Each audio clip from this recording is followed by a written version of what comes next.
नमस्कार, बहुत स्वागत है आपका इंडिया लीगल में। मैं हूँ राजश्री आपके साथ। आज एक संवेदनशील मुद्दे के साथ आपके सामने हूँ। ऐसा मुद्दा जहाँ कानून की बात तो है ही, आस्था भी उतनी ही एक तरह से प्रखर रूप से इस पूरे मसले से जुड़ी हुई है। काशी की ज्ञानवापी मस्जिद से शुरू हुआ विवाद अब देश के कई धार्मिक स्थलों को अपने गिरफ्त में ले चुका है। धार्मिक स्थलों के ऐतिहासिक चरित्र और ऐतिहासिक स्थलों के धार्मिक चरित्र पर लगातार सवाल उठ रहे हैं। ऐतिहासिक विरासत पर तो विवाद हो ही रहा है। मस्जिदों में पुराने मंदिर तराशे जा रहे हैं और इतिहास के गड़े मुर्दे खूब उखाड़े जा रहे हैं। काशी की ज्ञानवापी मस्जिद का कानूनी मामला इन दिनों देश भर में चर्चा का विषय बना हुआ है। वाराणसी स्थित काशी विश्वनाथ मंदिर को भगवान शिव का सबसे महत्वपूर्ण मंदिर माना जाता है और पुराणों में वर्णित 12 ज्योतिर्लिंगों में सबसे प्रमुख भी इसे ही माना गया है। इस शिव स्थली का करोड़ों हिंदुओं का आस्था का रिश्ता है। ज्ञानवापी पर जिला कोर्ट से लेकर सुप्रीम कोर्ट तक में कानूनी जंग चल रही है। पिछले दिनों जब वाराणसी कोर्ट ने ज्ञानवापी मस्जिद की वीडियोग्राफी और सर्वे कराने के निर्देश दिए थे, तो कोर्ट के इस फैसले के खिलाफ सुप्रीम कोर्ट में याचिका दाखिल की गई और इन याचिकाओं का आधार बना उपासना स्थल कानून 1991 यानी कि 1991, जिसके उल्लंघन की बात बार बार कही गई। यह कानून साल 1991 में तत्कालीन पीवी नरसिम्हा राव सरकार के समय बनाया गया था। ये वो वक्त था जब राम मंदिर आंदोलन अपने इस कानून के तहत किसी भी धार्मिक स्थल की धार्मिक पहचान बदलने पर पाबंदी लगा दी गई थी। कानून के तहत 15 अगस्त 1947 के समय किसी भी धार्मिक स्थल की जो पहचान थी उसकी पहचान वही रहेगी, उससे बदला नहीं जा सकेगा। ये विचार था। मतलब देश की आज़ादी के समय अगर कोई धार्मिक स्थल मस्जिद है तो मस्जिद ही रहेगी, उसे मंदिर में तब्दील नहीं किया जाएगा। देश में सांप्रदायिक सद्भाव को कायम रखने के उद्देश्य से यह कानून लाया गया था। सुप्रीम कोर्ट ने अपने नवंबर 2019 के अयोध्या राम जन्मभूमि फैसले में स्पष्ट रूप से कहा था कि 1991 का अधिनियम एक विधायी हस्तक्षेप है जो हमारे धर्मनिरपेक्ष मूल्यों को संरक्षित करने की कोशिश है। बहरहाल गौर करने की बात यह है कि उपासना स्थल कानून 1991 देश के ऐतिहासिक स्थलों पर लागू नहीं होता है, क्योंकि देश के ऐतिहासिक स्थल यानी कि ancient monuments and archaeological sites and remains act 1958 के तहत आते हैं। इस कानून के तहत अगर किसी इमारत को बने हुए 100 साल से ज्यादा हो गए हैं तो वह इमारत भारतीय पुरातत्व सर्वेक्षण विभाग संरक्षित करेगा और उस जगह को किसी धार्मिक स्थल के तौर पर नहीं बल्कि ऐतिहासिक धरोहर के तौर पर देखा जाएगा। ऐसे में अब सवाल ये है कि क्या ताजमहल और कुतुब मीनार पर जो सवाल उठ रहे हैं वो कानूनी तौर पर वैध नहीं रह गए? कानून इतिहास के पन्नों को पलटे तो साल 1991 में काशी के स्थानीय पुजारियों ने वाराणसी कोर्ट में याचिका दाखिल करके ज्ञानवापी मस्जिद में पूजा करने की इजाजत मांगी थी। साल 2019 में NSAI द्वारा ज्ञानवापी मस्जिद का सर्वे कराने की मांग की गई थी। साल 2021 में इलाहाबाद हाई कोर्ट ने अपने एक आदेश में ASI के सर्वे पर रोक लगा दी थी। अब ताज़ा विवाद में कुछ स्थानीय महिलाओं ने वाराणसी कोर्ट में याचिका दाखिल करके ज्ञानवापी मस्जिद परिसर में श्रृंगार गौरी और अन्य मूर्तियों की पूजा करने की इजाजत मांगी है, जिस पर कोर्ट ने सर्वे का आदेश दिया। 20 मई को सुप्रीम कोर्ट के 3 जजों की बेंच ने ज्ञानवापी केस को वाराणसी जिला जज को कोर्ट में ट्रांसफर कर दिया। कोर्ट ने कहा कि जिला जज 8 हफ्ते में अपनी सुनवाई पूरी करेंगे। सुप्रीम कोर्ट ने अपने आदेश में 2 बड़ी बातें लेकिन कहीं। पहला, शिवलिंग के दावे वाली जगह को सुरक्षित किया जाए। दूसरा, मुस्लिमों को नमाज पढ़ने से नहीं रोका जाए। ज्ञानवापी प्रकरण में वादी पक्ष 5 महिलाओं की ओर से दाखिल प्रार्थना पत्र का निस्तारण करते हुए सिविल जज रवि कुमार ने जो टिप्पणी की वो और भी ज्यादा अहम है। जज रवि कुमार ने कहा था कि इस साधारण से सिविल वाद को असाधारण बनाकर डर का माहौल पैदा किया जा रहा है। डर इतना है कि अपने और परिवार की सुरक्षा की चिंता मुझे बनी रहती है। वहीं किसी दूसरे परिप्रेक्ष्य में कोर्ट के फैसलों पर सवाल उठाने वालों पर जस्टिस चंद्रचूड़ ने जजों को सॉफ्ट टारगेट बनाकर निशाना साधने की बढ़ती हुई प्रवृत्ति पर चिंता व्यक्त की। कोर्ट ने कहा, जजों के खिलाफ आरोप लगाना या जानलेवा हमला करने का अब फैशन सा बन गया है।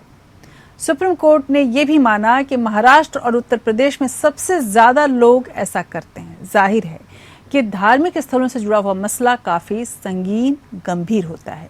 इससे आस्था और अस्मिता से जुड़ा हुआ माना जाता है और जिसकी वजह से इसकी गंभीरता, इसकी प्रतिक्रियाएं और ज्यादा अलग तरीके से। कानून, संवैधानिकता और आपसी सद्भाव के सरोकार भी इसमें शामिल होते हैं। आज हम अपने विशेष पैनल से इन्हीं सब मसलों पर चर्चा करेंगे, लेकिन आगे बढ़ने से पहले एक बार जरूर इस पूरे मामले को किस तरह से समेटा गया है अब तक, इसको दिखाती हुई ये रिपोर्ट आपके सामने रखेंगे।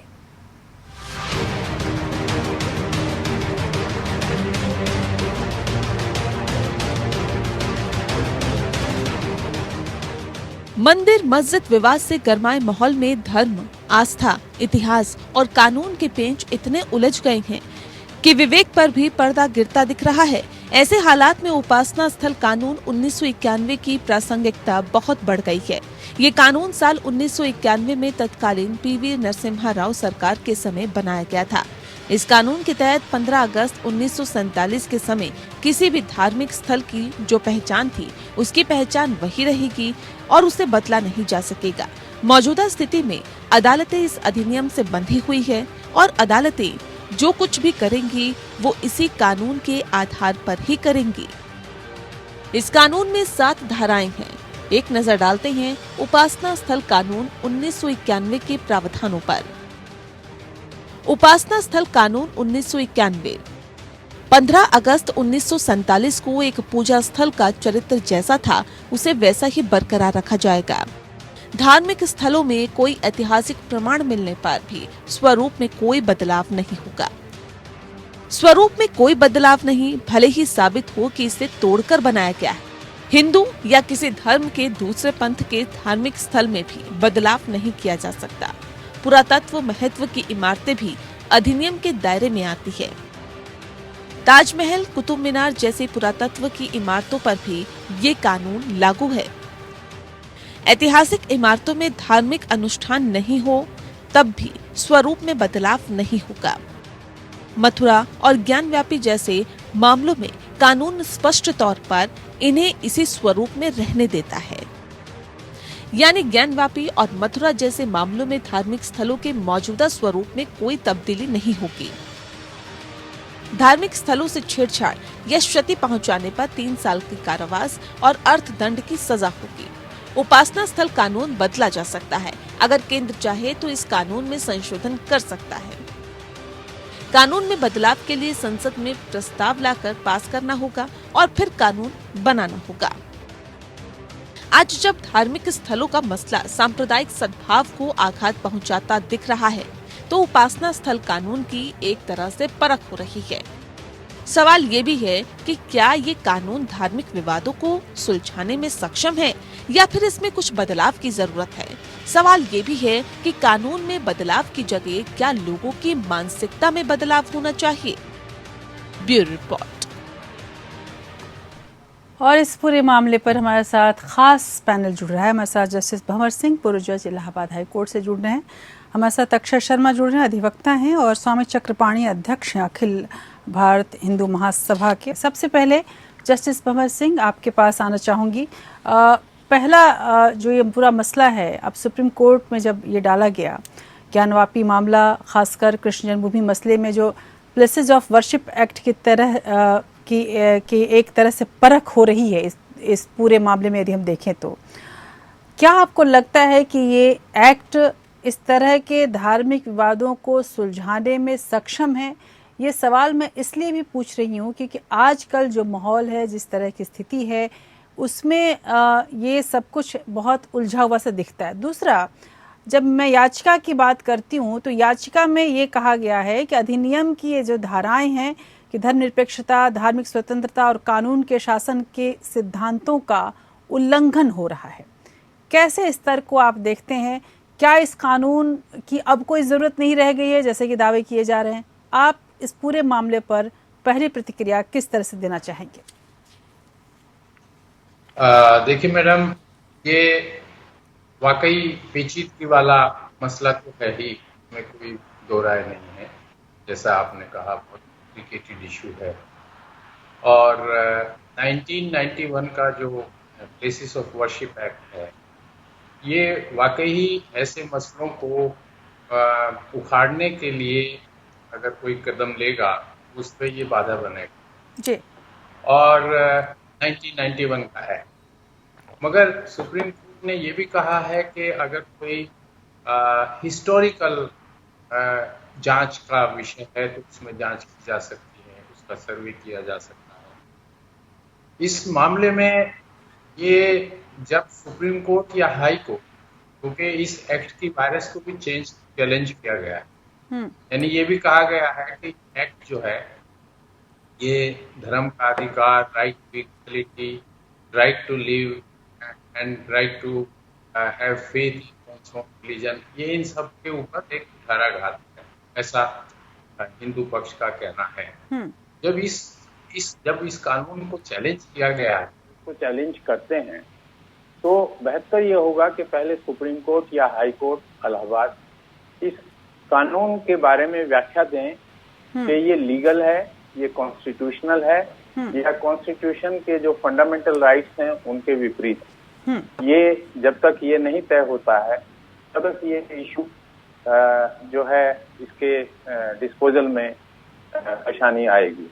बिल्कुल। और जी बिल्कुल। और मुझे लग रहा है कि इस तरह के जब मसले हो रहे हैं तो दो पक्ष जो हैं, जिसको मैं अगर ज्ञानवापी के संदर्भ में समझूं तो हिंदू पक्ष और मुस्लिम पक्ष, दोनों ही पक्ष के जो नेता हैं, जो उनके एक तरह से उनको रिप्रेजेंटेटिव हैं, उनकी भूमिका बहुत महत्वपूर्ण हो जाती है। इसलिए चक्रपाणी जी, मैं आपके पास आना चाहूँगी। जाहिर सी बात है कि ज्ञानवापी जो है वो हम हिंदुओं की आस्था से जुड़ा है, लेकिन परिसर में मुसलमानों की एंट्री बैन करने जैसी मांगों को रखना आप कितना सही मानते हैं?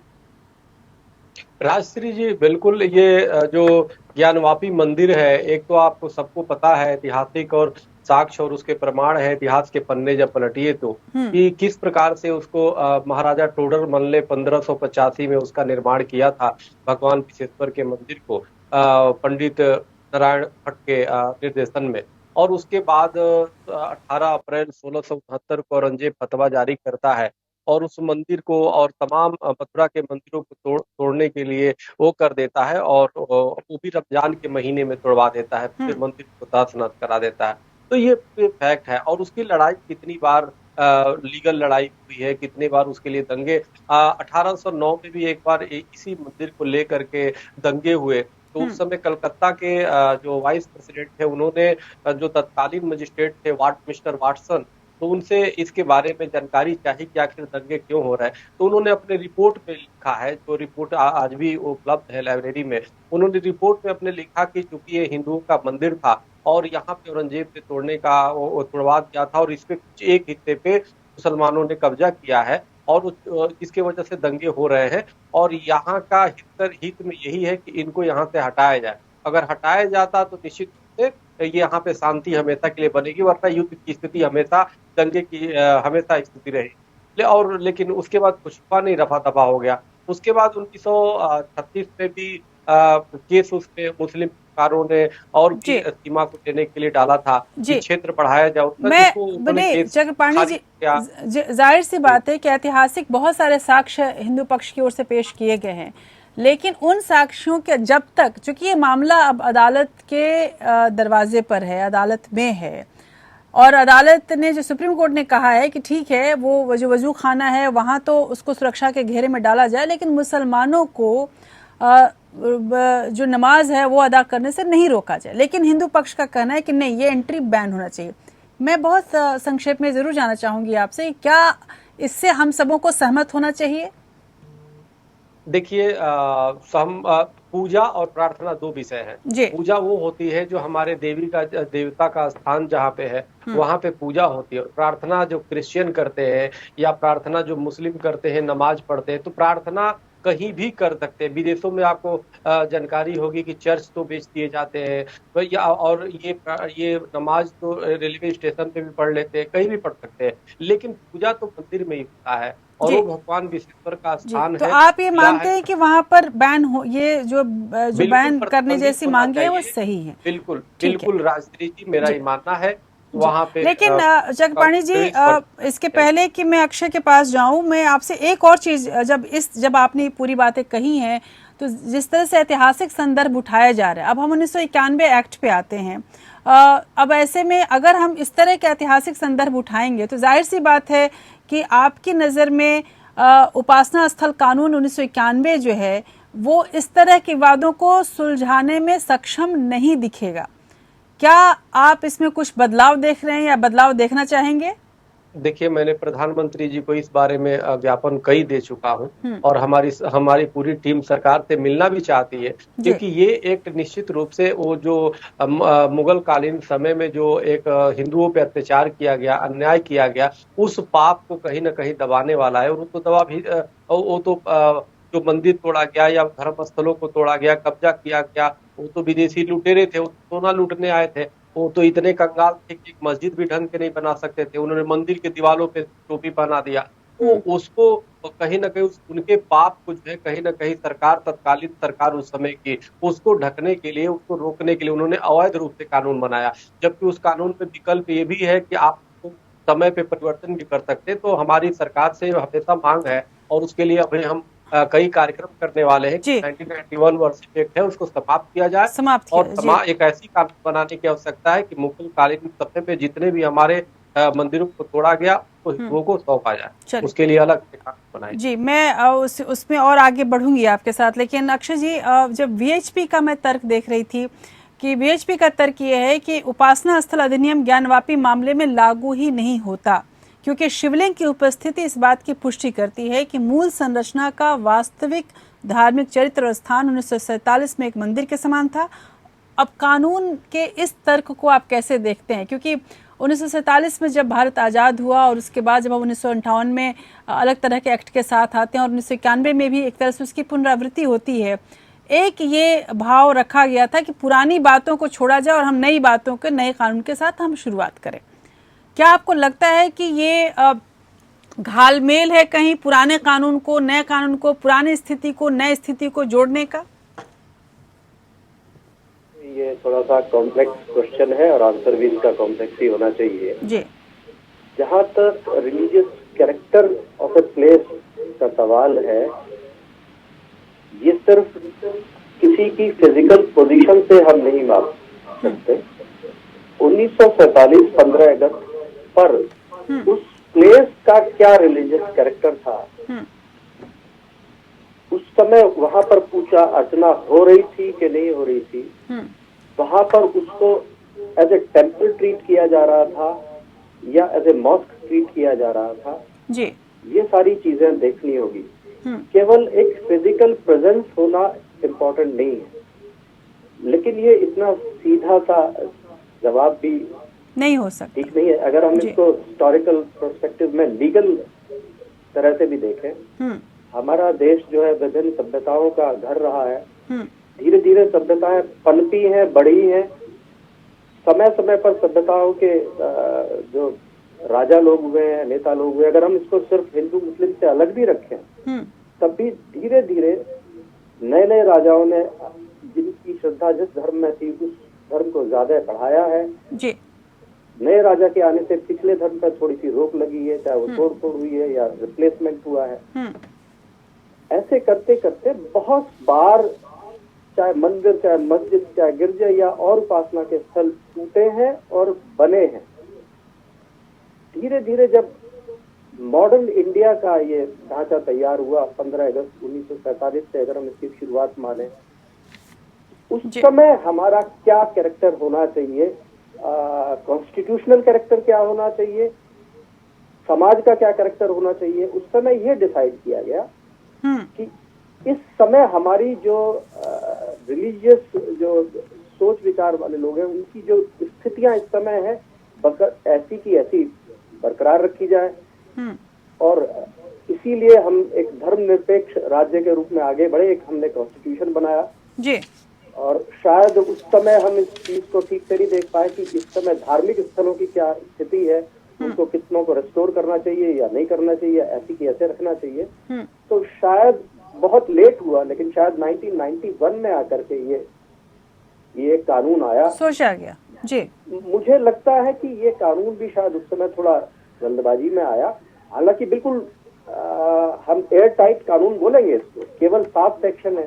साफ कहा है कि 15 अगस्त 1947 को जो रिलीजियस कैरेक्टर था, देखने में क्या था वो सब जरूरी नहीं है, सुनने में क्या था ये सब जरूरी नहीं है, लेकिन उसका व्यवहार क्या था, उसकी लाइव सिचुएशन क्या थी, जिंदा जीवित रूप किस चीज का है, वो कैरेक्टर माना जाएगा। जी बिल्कुल, उसको एज इट इज रखना चाहिए। जी बिल्कुल। और शायद इसी वजह से अभी तक एक सोच होती है जिसमें आप आगे देखते हैं, एक सोच होती है जिसमें आप पीछे देखते हैं। हम किस ओर बढ़ना चाहते हैं, इस पर सोचना बहुत ज़रूरी है। हमारे साथ मेहरुद्दीन रंगरेज जुड़े हुए हैं, मुस्लिम स्कॉलर हैं। बहुत बहुत शुक्रिया आपका हमारे साथ जुड़ने के लिए मेहरुद्दीन। लेकिन बड़ा सवाल एक, आज जब ज्ञानवापी और कृष्ण जन्मस्थली पर चल रहा है, लगातार कई धार्मिक स्थलों पर विवाद हो रहा है। ज्ञानवापी और कई मसलों पर जो तकरार है उसको लेकर अदालत में भी सारे मामले चल रहे हैं और हर तरफ गर्मी है। आप क्या समझते हैं कि आस्था के ये जो मसले हैं इनका हल अदालत से निकाला जाए या आपसी सहमति से दोनों पक्ष बैठकर इसको निकालें, वो ज़्यादा मुनासिब होगा? और ख़ासकर अगर मैं 1991 के उपासना स्थल कानून के मद्देनज़र बात करना चाहूँ तो आपको क्या लगता है कि ये कानून इस माहौल में कितना मौजूद है, कितना उचित है? देखिए, मैं आपको बताना चाहूंगा, 91 का कानून इसलिए ही बना था कि देश में कोई विवाद ना हो, कोई अफवाह, कोई विवाद, कोई टकराव की स्थिति ना हो इस देश में। सब अमन चैन और शांति से इस देश में रहें। सब हिंदू मुस्लिम सिख ईसाई सब अपने अपने धार्मिक स्थानों में जाएं, अपनी अपनी पूजा स्थलों पर अपनी पूजा करें। तो 91 का कानून का ये उल्लंघन हो रहा है। इसीलिए ही कानून बना था कि कोई भी किसी की तरीके से कोई किसी के धार्मिक स्थलों पर अपना दावा नहीं ठोक सकता।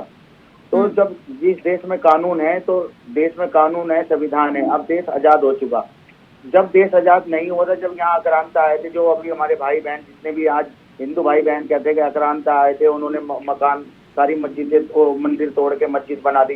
देखिए, उनके राजा जो करते थे, जो उनके साथ में होते थे, वो भी मंदिर तोड़ते थे, मस्जिद तोड़ते थे। ऐसा नहीं है कि मंदिर ही टूटे हैं। देश में इतने सारे बुद्धिस्टों के मंदिर टूटे हैं, इतने सारे जैनों के मंदिर टूटे हैं, उनमें मंदिर बनाए गए हैं।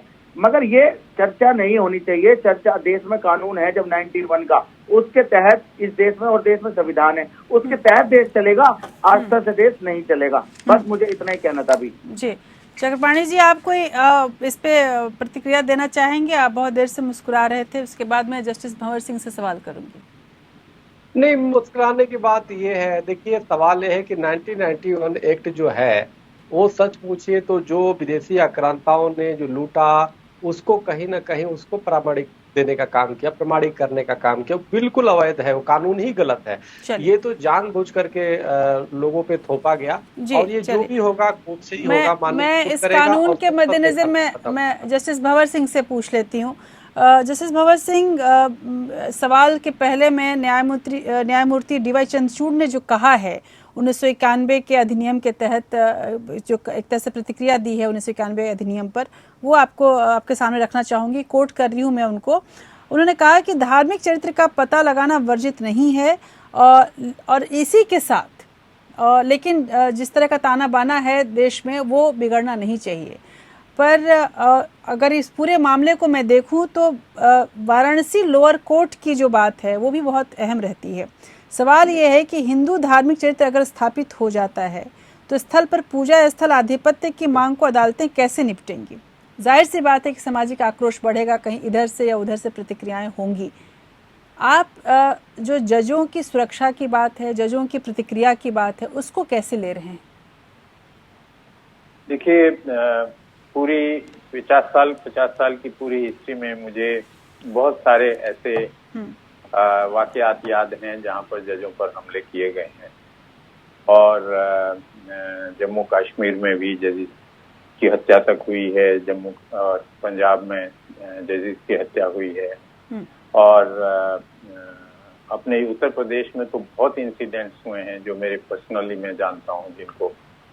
तो जजिस की सुरक्षा बहुत आवश्यक है, और कभी कभी लिटिगेंट्स को गलतफहमी हो जाती है, वो समझते हैं कि शायद जज या तो एक पार्टी से मिल गए हैं या कोई दूसरे एक्सट्रेनियस रीजंस हैं, ये गलतफहमी के आधार पे और जज को जो है टारगेट कर दिया जाता है। तो जजेस की सुरक्षा तो वाकई होनी चाहिए, किसी भी तरीके से हो। जैसे हाई कोर्ट, सुप्रीम कोर्ट जजेस को सुरक्षा मिलती है, ऐसे ही डिस्ट्रिक्ट कोर्ट के जजेस को भी सुरक्षा मिलनी चाहिए, और सुरक्षा प्रदान करना गवर्नमेंट का दायित्व है। इसलिए सुरक्षा के बिना तो कोई फैसला नहीं दे सकता। हाई कोर्ट के जज भी नहीं दे सकते, सुप्रीम कोर्ट के जज भी नहीं दे सकते यदि उनको सुरक्षा नहीं होगी। तो उनकी जो एंटिटी है, जो उनकी एग्जिस्टेंस है, वही खतरे में पड़ जाएगी। और यदि कोर्ट्स की एग्जिस्टेंस खतरे में पड़ जाएगी तो डेमोक्रेसी नहीं रह पाएगी। ये कोर्ट्स ही हैं जो डेमोक्रेसी को बचाए रहते हैं। जहाँ तक इस मुद्दे का सवाल है, ये आपने बहुत अच्छी बात कही थी कि या तो ये सब जितने भी मसले हैं सामंजस्य से तय हो जाए, आपसी सलाह से, आपसी मिल बैठकर जो सब लोग तय करें, कोई कमेटीज दोनों पक्षों की बन जाए कि भाई जितने भी मसले हैं उनको एक ही बार में जो है रख के सब निपटा लिया जाए। अगर ये ऐसा संभव नहीं है, जैसा अयोध्या मसले में भी हुआ था, बहुत कोशिश की गई कि सुलह हो जाए। मुझे याद है जस्टिस गोखले थे सुप्रीम कोर्ट की बेंच में, जब इसको सुन रहे थे तो उन्होंने कहा कि भाई इसमें वाकई जो है सुलह का एक प्रयास कर लेना चाहिए। और जस्टिस फारूक बसु जो अब गुजर गए हैं, अब नहीं हैं, उन्होंने बहुत प्रयास किए थे, वो कई बार अयोध्या गए, मगर वो आपसी सुलह से इसका निपटारा नहीं हो सकता था। ऐसे ही मुझे भी लगता है ये आपसी सुलह से नहीं होगा।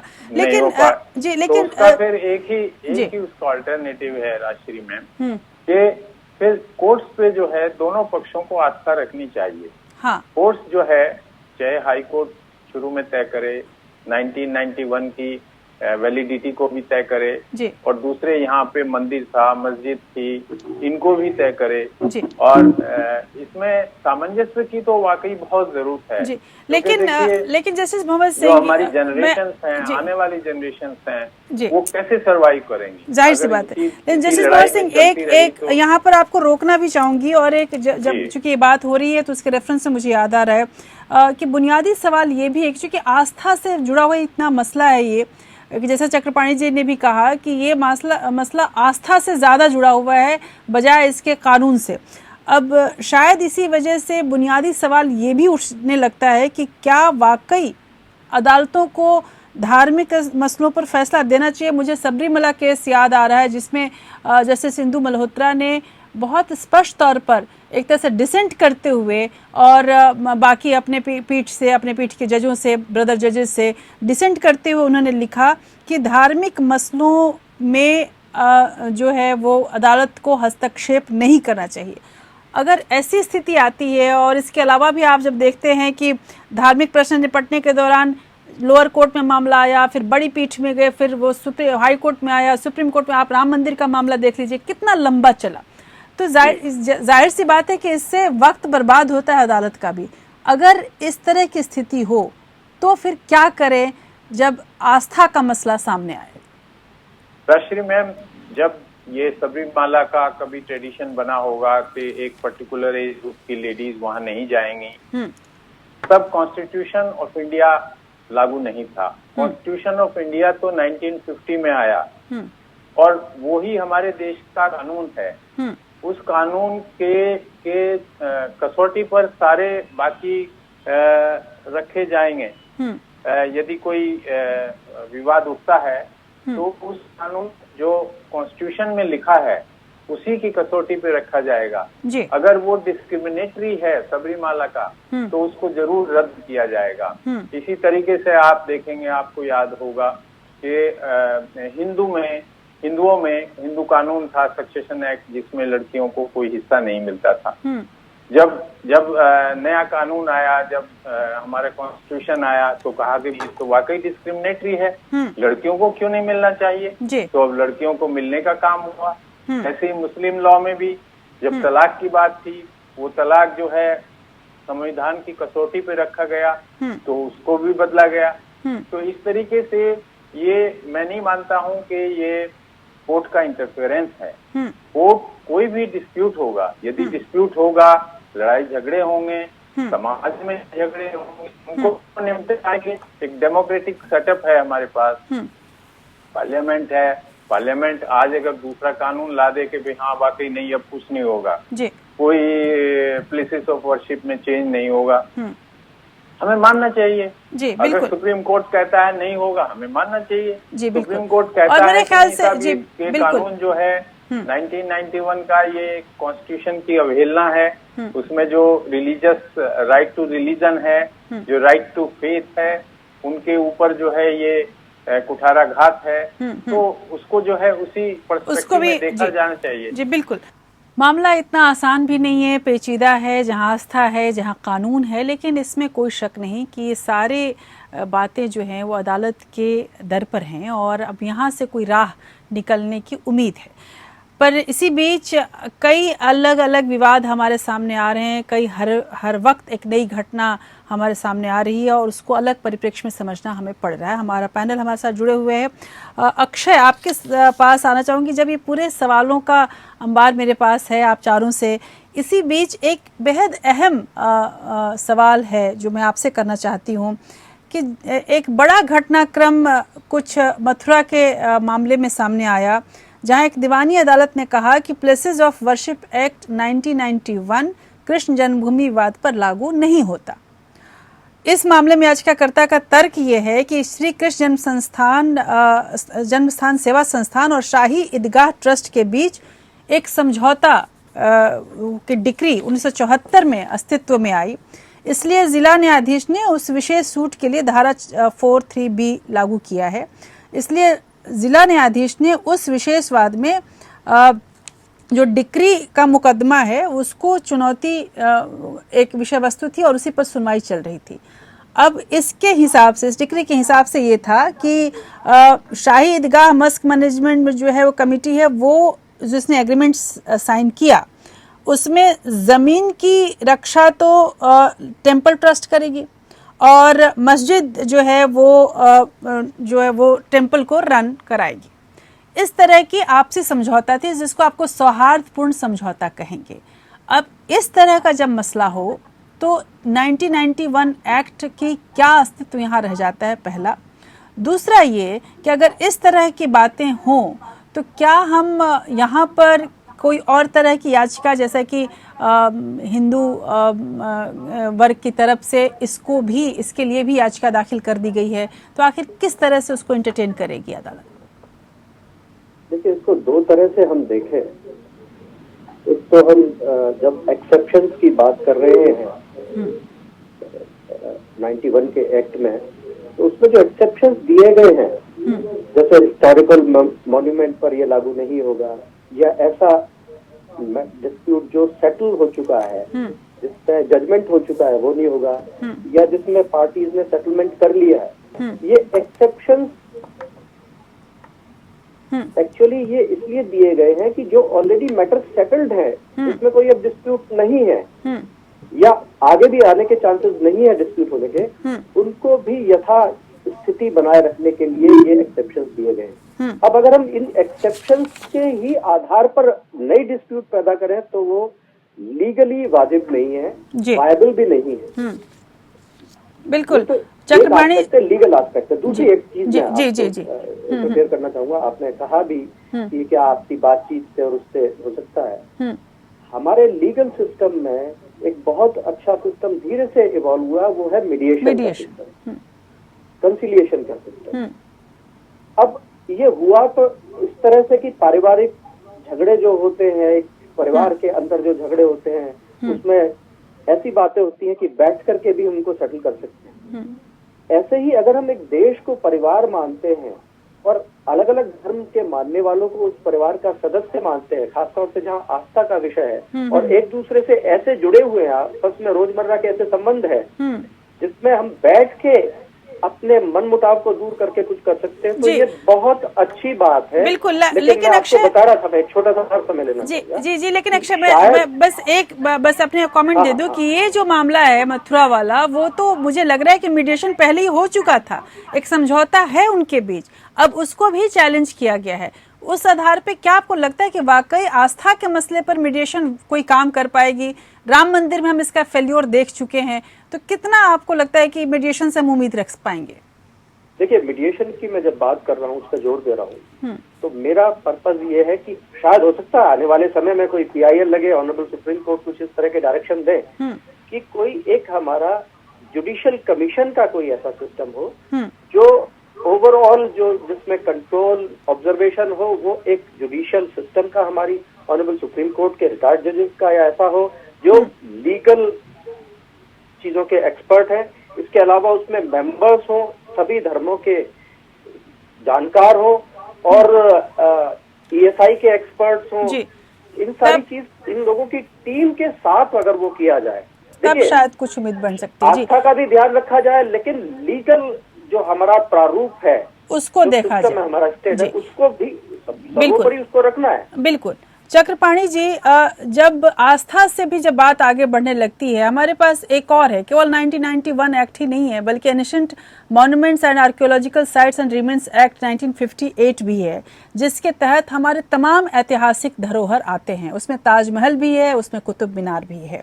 अब ताजमहल और कुतुब मीनार जैसे ऐतिहासिक जगहों पर धार्मिक आधार पर हक जमाना शुरू किया जाए, तो जाहिर सी बात है कि बहुत सारे सवाल उठने लगेंगे, और शायद तमाम ऐसे स्मारक होंगे जहां पर कोई मंदिर, कोई मस्जिद या कोई बौद्ध मठ मिल जाए, और क्या तो सभी को ध्वस्त किया जाएगा? क्या सभी की पुनर्निर्माण किया जाएगा?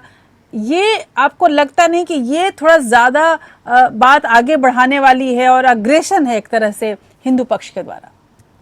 नहीं राजश्री जी, ऐसा नहीं है। उसके तहत तक आप जाइए तो आप देखेंगे कि कुतुब मीनार एक सूर्य मंदिर था, और वर्तमान वहां पे स्पष्ट रूप से लिखा है कि कैसे 27 मंदिरों को तोड़ करके वहां पे बनाया गया, और कुव्वते इस्लाम उसका नाम दिया गया। कुव्वते इस्लाम मतलब इस्लाम की ताकत। जो विदेशी आक्रांता है वो अपनी ताकत ही दिखाते थे। और यही नहीं, आप देखिए राजश्री जी, वहां पे गणेश जी की प्रतिमा सीढ़ियों में लगाई गई है, अपमान करने के उद्देश्य से। तो सीढ़ियों के वो गणेश जी की तो स्थापना होनी चाहिए ना, पूजा होनी चाहिए। तमाम ऐसी देवी देवताओं का जो बेअदबी वहां पे हो रहा है, तो उसकी भी मांग उठाई जाती है। अब रही बात, देखिए अभी समझौते की बात हो रही थी कि बैठ के मीडिएशन के करें, तो मैं राम जन्मभूमि केस में खुद सुप्रीम कोर्ट में पक्षकार था, शुरू से लड़ाई इलाहाबाद हाई कोर्ट में था, और उसमें माननीय सर्वोच्च न्यायालय ने मध्यस्थता के लिए कमेटी बनाई थी। और जब बनाई थी, हम लोग जाते थे, पक्षकार करते थे, तो हम देखते थे कि बात काफी हद तक वो होती थी, लेकिन उसमें कहीं ना कहीं जैसे राजनीतिक लोग हैं, जैसे असदुद्दीन ओवैसी है या और लोग ऐसे बेजुबानी करते थे जिसके पास माहौल खराब हो जाता था। तो स्थिति कहीं ना कहीं वो बन नहीं पाती थी, जबकि सबसे अच्छी सद्भावना थी। अब तो बैठक पे रहते थे, जो मैं भी पक्षकार था उसमें, वो लेकिन नहीं बनी। माननीय कोर्ट ही उसका फैसला किया। तो और जबकि मध्यस्थता में हम लोगों ने जो भी चीजें की, सब माननीय सर्वोच्च न्यायालय को दिया गया। मेरे कहने का मतलब क्या है कि मध्यस्थता फेल हो जाती है। हमें जो हमारे जस्टिस साहब बैठे हैं, वो बिल्कुल ठीक कह रहे हैं कि हमें माननीय कोर्ट पे विश्वास करना चाहिए, और कोर्ट पे विश्वास जो भी निर्णय देगा उसको सहर्ष स्वीकार करना चाहिए। और अगर लेकिन चक्रपाणी जी जाना चाहिए जी, यही आप देखो, सबसे पहला राजश्री जी, कोर्ट के खिलाफ जो है, जिस प्रकार से जो कमेटी जा रही थी और ज्ञानवापी पे जो नारे लगने लगे, तो कहीं ना कहीं ये प्रतिक्रिया हुआ कि ये क्या हो रहा है।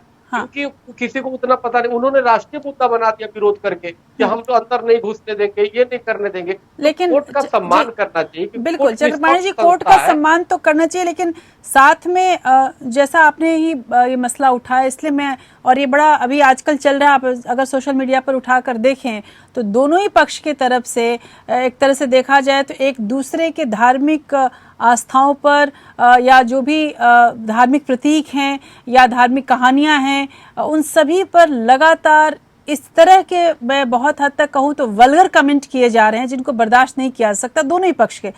आपको क्या लगता है कि इस पर लगाम लगाना नहीं जरूरी है, क्योंकि ये सामाजिक सौहार्द को न केवल बिगाड़ रहा है, चाहे वो हिंदू पक्ष से हो या मुस्लिम पक्ष से।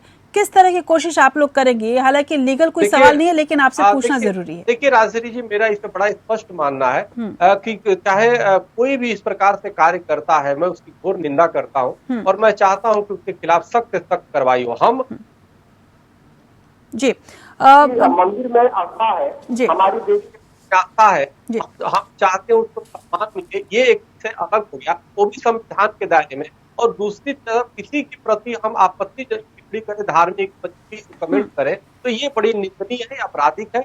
हम इसको हम खास अपनी संस्था में, हमारे जितने महासभा में, हिंदू महासभा में, सत्य महासभा में, मैं तो इस बात पर विशेष ध्यान देता हूँ और मैं कहता भी हुआ बने कि आप अपने अधिकारों की तो बात करो, लेकिन दूसरे के अन्याय की बातें न करो और या किसी की भावना को आहत मत करो, क्योंकि उनकी भावना भी जैसे हम आहत होते हैं वो भी आहत होता है। बिल्कुल मोहिउद्दीन जी, इससे अगर इस पर आपको प्रतिक्रिया देनी हो तो एक तो आपकी प्रतिक्रिया जाननी चाहूंगी, और दूसरा साथ में जब हम कुरान शरीफ की बात करते हैं तो किसी मस्जिद में या मस्जिद परिसर में यदि हिंदू मूर्ति मिले या फिर दूसरे धार्मिक अवशेष मिलते हैं तो क्या मस्जिद की धार्मिक मान्यता खत्म हो जाती है? इस बारे में कुरान शरीफ क्या कहता है? बिल्कुल कुछ नहीं है, ये सब जो है ये अफवाह फैलाई जा रही है कि एक पत्थर को, काले पत्थर को शिवलिंग बताया जा रहा। सबके बराबर में आपको पता ही होगा कि काशी विश्वनाथ का इतना भव्य मंदिर बना। नहीं अभी नहीं मोहिउद्दीन जी, अभी कुछ कहा नहीं जा सकता, अभी तो इस पर रिसर्च चल रही है। तो अभी आप जैसे आप बिल्कुल फव्वारा नहीं कह सकते, जैसे आप ये कह रहे हैं को शिवलिंग नहीं कह सकते, तो अभी फव्वारा अभी उसको नहीं कह सकते। मैं दूसरी बात पूछ रही हूँ, मैं पूछ रही हूँ कुरान शरीफ क्या कहता है? यदि कोई ऐसी मस्जिद हो जिसमें चिन्ह मिल जाए या कोई देवी देवता मिल जाए तो क्या वो मस्जिद ही रहेगा या वो मस्जिद नहीं रहेगा? सुनिए, मैं आपको एक बात बता देता हूँ इसी ताल्लुक से। अकबर ने इस मस्जिद को बनवाया तो उसमें दीन इलाही के तहत सारे धर्मों को एक करने की बात की, जिसके हम खिलाफ थे कि सब लोगों के धर्म एक करना चाहता था। इसीलिए उसने इस काशी जो ज्ञानवापी मस्जिद है उसके अंदर दीन इलाही के तहत सब समाज के लोगों के इकट्ठा करके, मोहब्बत प्यार के लिए उनने सबको इकट्ठा करके सारे चिन्हित जो भी पुराने इतिहास के लोग बनाने वाले मकान, उनसे सब से वो सब कुछ लगवाया। देखिए ये सब चीज जो फैक्ट है, ये कोई इतिहासकार या कोई हमारे ASI के जो अधिकारी होते हैं वो अच्छा सा डिफाइन कर सकते हैं इस चीज को। हाँ। नहीं वो मोहिउद्दीन जी, तो फिर आप अपनी बात को खुद ही काटेंगे। एक तरफ आप कह रहे हैं फव्वारा है, दूसरी तरफ आप कह रहे हैं अकबर ने बनवाई और वहां पे सभी चिन्ह लगाए तो इसीलिए शिवलिंग है। मुझे लग रहा है कि ये थोड़ा सा संशय आपके मन में। नहीं, आप ये बताइए मेरे को। नहीं, मैं बस आपसे नहीं मोहिउद्दीन जी, मेरा सवाल बहुत साफ है, बहुत स्पष्ट है। मैं अकबर, औरंगजेब, ये तमाम इतिहास में जानती हूँ। मैंने खुद ये सारी चीजें मैं रिसर्च करके बैठी हूँ यहाँ पर।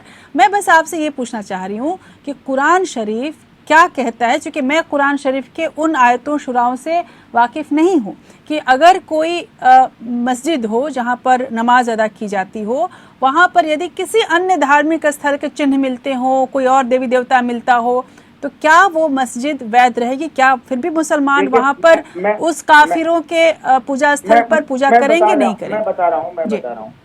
देखिए हमारे में जो तस्वीर होती है ना, तस्वीर तस्वीर अगर कहीं लगी हो तो वहाँ पर हमारी नमाज नहीं हो सकती। मैंने तस्वीर का जिक्र किया है आपसे, चिन्हों का जिक्र नहीं किया। हाँ, वहाँ पे नमाज नहीं हो सकती। चलिए ठीक है, ये मैं बहुत हद तक समझ गई। बहुत बहुत शुक्रिया।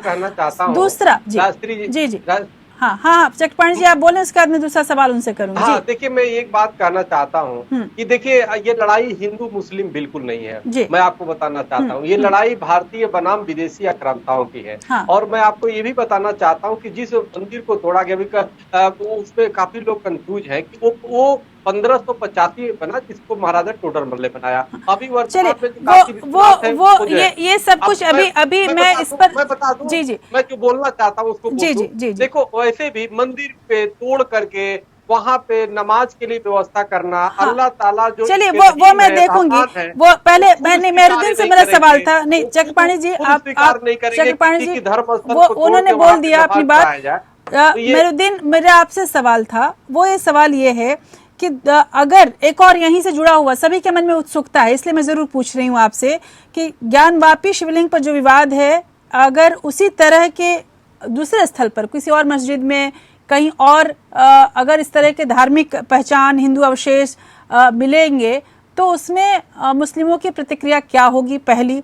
दूसरा ये है कि आप लोग की उम्मीद क्या है हिंदुओं से, हिंदू पक्ष से उम्मीद क्या है? जिस तरह से मंदिर मस्जिद विवाद लगातार चल रहा है पूरे देश में, क्या उम्मीद कर रहे हैं? मैं इसलिए जरूर जानना चाहूंगी कि जब जमीयत उलेमा हिंद का सम्मेलन भी चला और उसमें भी तमाम चीजों पे चर्चा हो रही है, तो कोई उम्मीद होगी, क्या उम्मीद आप कर रहे हैं? किससे आप पूछ रही हैं? मेहरुद्दीन, आपसे पूछ रही हूँ मैं। चलिए मैं देखिए वहां पे काशी जी में वापी 6 है, पहली बात ये है। और ज्ञान वापी एक संस्कृत शब्द है। हाँ। और वहां पे वापी 6 है, ज्येष्ठा वापी है, ज्ञान वापी है, कर्कोटक वापी है, भद्र वापी है, शंखचूड़ा वापी है। सवाल यह है कि ज्ञान वापी को जिस प्रकार ज्ञान वापी माने ज्ञान वहाँ होता है, भगवान शिव ने माँ पार्वती को वहाँ ज्ञान दिया था, वहां पे तोड़ के कोई भी आपने वो परेशानी होती है जी। जस्टिस भंवर सिंह, कोई भी स्वीकार नहीं करेगा परमात्मा, कोई भी स्वीकार नहीं करेगा जी। ये सारे साक्ष्य जी, ये सारी बातें अदालत के उस पे आएंगी, अलग अलग प्रक्रियाओं में आएंगी। और जब अदालत की बात चल रही है justice Bhanwar Singh, legal procedure जो है वो एक बड़ी समस्या है, खासकर आस्था का मसला हो तो।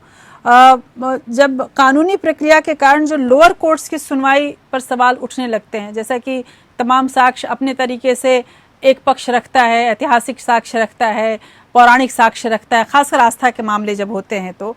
अब अगर मैं अयोध्या का वो जो सूट है वो मैं याद कर रही थी, उसको आपने भी बहुत करीब से देखा है, टाइटल सूट में अपने फैसले में फैजाबाद जिला न्यायाधीश को प्रक्रिया के लिए पूरी तरह से अवहेलना और अनुचित जल्दबाजी में आदेश पारित करने के लिए फटकार तक लगी थी। 2021 में वाराणसी सिविल कोर्ट ने 1991 के टाइटल सूट में मस्जिद के ASI सर्वेक्षण का जो आदेश दिया, उस पर इलाहाबाद हाई कोर्ट ने रोक लगा दी। दूसरी तरफ ज्ञानवापी केस में यदि हम बात करें तो सुप्रीम कोर्ट ने सुनवाई को सेशंस कोर्ट से जिला कोर्ट में स्थानांतरित कर दिया। अब जाहिर है कि कानूनी प्रक्रिया की उलझनें निचली अदालतों में अक्सर काफ़ी बढ़ जाती हैं। ज़्यादातर धार्मिक विवाद जो है वो लोअर कोर्ट में आते हैं, जो कि केस को भी सीधे तौर पर प्रभावित करते हैं। और जैसा कि अभी चक्रपाणी जी भी कह रहे थे और तमाम अन्य हमारे पैनलिस्ट भी ये समझ रहे थे कि लोअर कोर्ट में एक तरह का दबाव होता है। अब ऐसे में मामला तो वहीं से शुरू होगा, ऐसे में समस्या को कैसे हल करेंगे? देखिए, हर कोर्ट, चाहे वो डिस्ट्रिक्ट कोर्ट का जज हो, चाहे हाई कोर्ट का जज हो और चाहे सुप्रीम कोर्ट का जज हो, उसको अपने ज्ञान और अपनी विद्या के हिसाब से जी हाँ, अपनी विद्या के हिसाब से इंटरप्रिटेशन का हक है। इंटरप्रिटेशन कभी कभी गलत भी होता है, मतलब अवहेला नहीं होता। जो अयोध्या वाले केस में जिला जज को फटकार लगाई थी, वो उसमें जिला जज की कोई गलती नहीं थी, साइड मिस्टेक भी हो सकती है। इसी तरीके से यहाँ अगर के मामले में या भूमि के मामले में जिला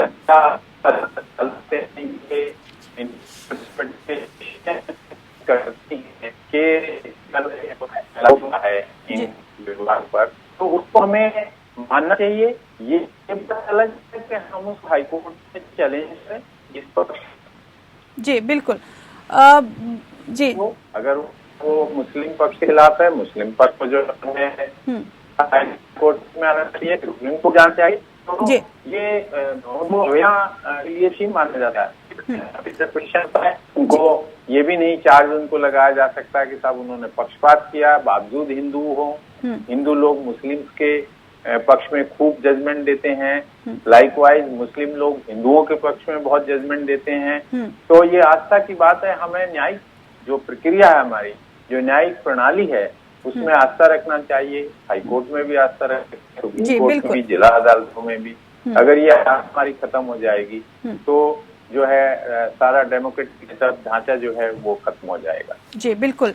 और इसी नोट पर कि हमें सभी को कहीं ना कहीं अदालत पर विश्वास रखना इस वक्त सबसे ज़्यादा ज़रूरी है और एक दूसरे के प्रति संयम बरतना। मुझे उम्मीद है कि चक्रपाणी जी, खासकर आपसे और तमाम हमारे मुस्लिम स्कॉलर्स जो कि हमारे साथ जुड़ रहे हैं और जो हमारे तमाम दर्शक हैं, ये जो वक्त है, इस वक्त को कहा जा सकता है कि हवाएं बहुत गर्म हैं, तो इसलिए बहुत संभल कर रहने की ज़रूरत है और हम सबों को एक दूसरे की आस्था का सम्मान करने की ज़रूरत है। हमें उम्मीद है कि ख़ासकर वो लोग जो कि हिंदू समाज और मुस्लिम समाज को एक तरह से रिप्रेजेंट कर रहे हैं, उनके प्रतिनिधित्व कर रहे हैं, वो सभी लोग इस बात को और गंभीरता से अपने अपने समाज को समझाएंगे। आप सबों का बहुत बहुत शुक्रिया मेरे साथ जुड़ने के लिए। और जिस तरह का माहौल है उसमें ये कहा जा सकता है, मुझे दिनकर की एक कविता याद आती है, उसके साथ ही मैं इस कार्यक्रम को समाप्त करना चाहूँगी कि तिमिर पुत्र ये दस्यु कहीं कोई दुष्कांड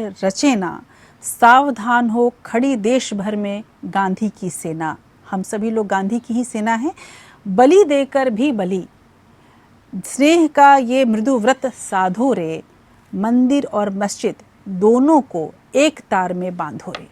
यानी कि आपसी मतभेद चाहे कुछ भी हो, कोई भी विवाद हो, उसमें एक दूसरे का सम्मान हम भूल जाएं, एक दूसरे के प्रति भाईचारा भूल जाएं, ये शायद इस देश के प्रजातंत्र के लिए सबसे बड़ा दुर्भाग्य होगा। किसी भी हाल में संविधान सर्वोपरि है, हमारी प्रजातांत्रिक व्यवस्था सर्वोपरि है, ये समझना होगा। इसी उम्मीद में कि ये समझ 130 करोड़ जनता के दिलों तक पहुंचेगी और बनी रहेगी। आज इतना ही। नमस्कार।